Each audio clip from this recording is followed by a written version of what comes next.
establishment. Oh, what? Okay, Being pulled over by police in America. That's right. Okay. Well, it's been interesting talking to you, Jim. I had a can of beer. Oh, that yeah. was unopened. There's more. Unopened. Yes. Right. Unopened in my car. Yes. And they wrote it up as an open container. And I ended up with a DUI. And that's how you know that Joe Biden is corrupt. Sometimes, all it takes is one simple question to completely unravel an argument. And that's exactly what you're about to witness. In today's video, we're looking at a remarkable exchange where British broadcaster James O'Brien methodically challenges a Donald Trump supporter, pressing him to back up the claims he's making. What starts as a confident defense quickly turns into a conversation that raises much bigger questions about evidence, political beliefs, and how easily opinions can harden into certainty without solid facts. But before we dive into the full story, comment where you're watching from, and don't forget to like and subscribe so you don't miss the next one. Now, in the interest of complete transparency, this isn't a brand new clip. It's an older discussion, but it's one that remains surprisingly relevant today. A lot of people in this community may never have seen it, and even years later, the themes it explores continue to surface in political conversations around the world. That's exactly why I wanted to bring it back and break it down with you. Rather than just showing short highlights or taking quotes out of context, we're going to watch the exchange unfold and examine how the conversation develops from beginning to end. As always, I'll save my full thoughts until we've seen the entire discussion, because some of the most revealing moments don't happen at the beginning. They build gradually as the questions become more direct and the answers become harder to defend. So let's get right into it. All right, this is the atmosphere that Donald Trump has come into. The average Americans don't vote because they're just disenchanted with the entire thing. They think they're all crooks. It doesn't matter. And for people to scoff and say, oh, well, there's no proof of that. Oh, it can't be true. Yes. I'm sorry, man. I just think that's a little bit naive. Yeah, I mean... So you're talking about an environment of... Because Trump is the crook that they thought all politicians were, but he comes... But the thing is he's an honest crook, mate. You know what I'm saying? He's not hiding it. You know, you say that, oh, Biden sounded like a statesman. Like, that's a good thing. Yes. It's not. Right. It's somebody who spent their life being a polished liar, taking corporate agenda and pushing it through. Are you describing these are not good things. Are you describing what you think now, or what you think they think? This is what I believe, and this is what I've spoken to many of my friends back in America. We talk about these things, you know. And you've got the whole media juggernaut as well. If I asked you to persuade me that Joe Biden was a polished liar, what would you do? I just pointed his 50-year career. Yeah, well, go on. How else could he possibly stay in power? I mean, this is the whole thing about Trump, because that's a question, not an answer. From outside. No, I know, but I just want you to...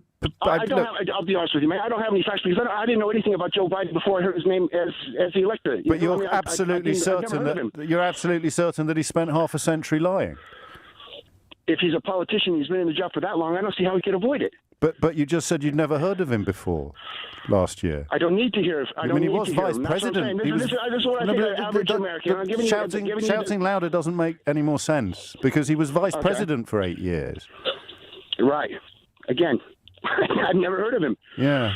I'd never heard of him. I mean, is it fair to suggest? Is it fair to suggest that you may not be the best qualified commentator on American politics? I'm just trying to give you a look into. And I am. You've given me a very interesting look, Jim. I'm the average person as well. You may be, but you've admitted you know absolutely nothing, but you're certain of your prejudices.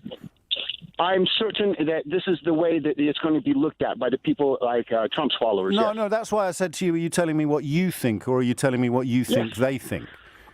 I'm telling you what I think. I'm telling you think that Joe Biden, between my friends that I've spoken to about the subject. I understand that. I mean, I find it horrible what you're describing, but I don't think you're lying. I think you're being honest. So you can look at Donald Trump and see what you described as an honest crook, and there is all the evidence of his wrongdoing that goes back 50 years, and you know, we could make a list. We'd be here until Christmas. Yep, the man's got immense character flaws. Not character flaws, criminality. I do not think he's a good person. But then you've got Joe Biden over there, and you've got no evidence whatsoever of his malfeasance or misbehaviour, but you're absolutely convinced he's a wrong-un. So would you mind if I... Again, I would refer back to the Panorama program that I saw, which appalled me. Yes, but was he in it? People, a news crew can go over, pretend to be a lobbyist. But was Joe Biden in? Was Joe Biden in it? No. So he was not in it. I've got two questions. Do you recognise on any level how ridiculous you sound? And I say that affectionately. Okay. All right. Yeah. I suppose so. So now. And the second question is who did this to you? Where do you think this came from? Because you weren't born like this. At some point in the last 50 years, you've become a man who's absolutely convinced of things despite having no evidence for it whatsoever. How do you think that happened?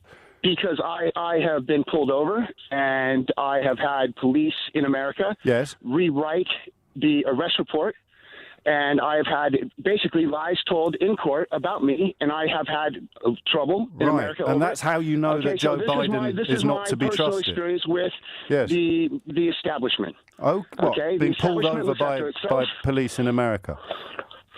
That's right. Okay.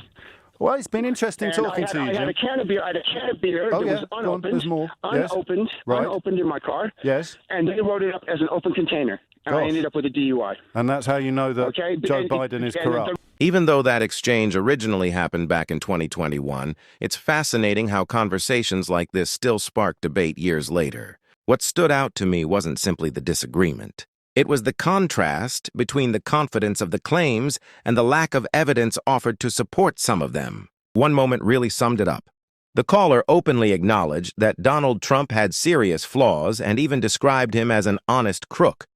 Yet, at the same time, he was completely convinced that Joe Biden was corrupt without being able to point to any specific evidence. That contradiction is exactly what James O'Brien kept returning to throughout the conversation. And that's what made the interview so memorable. Instead of trying to shout the caller down or win the argument through emotion, he kept coming back to one simple question.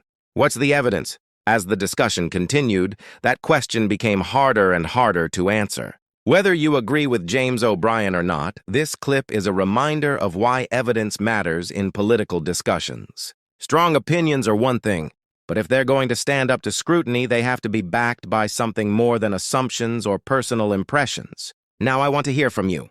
What did you make of this exchange? Do you think James O'Brien handled the conversation fairly? Or do you think the caller had a point that wasn't fully explored? Let me know your thoughts down in the comments below. If you enjoyed this breakdown, don't forget to leave a like, subscribe to the channel, and turn on notifications so you never miss another video. Thanks so much for watching.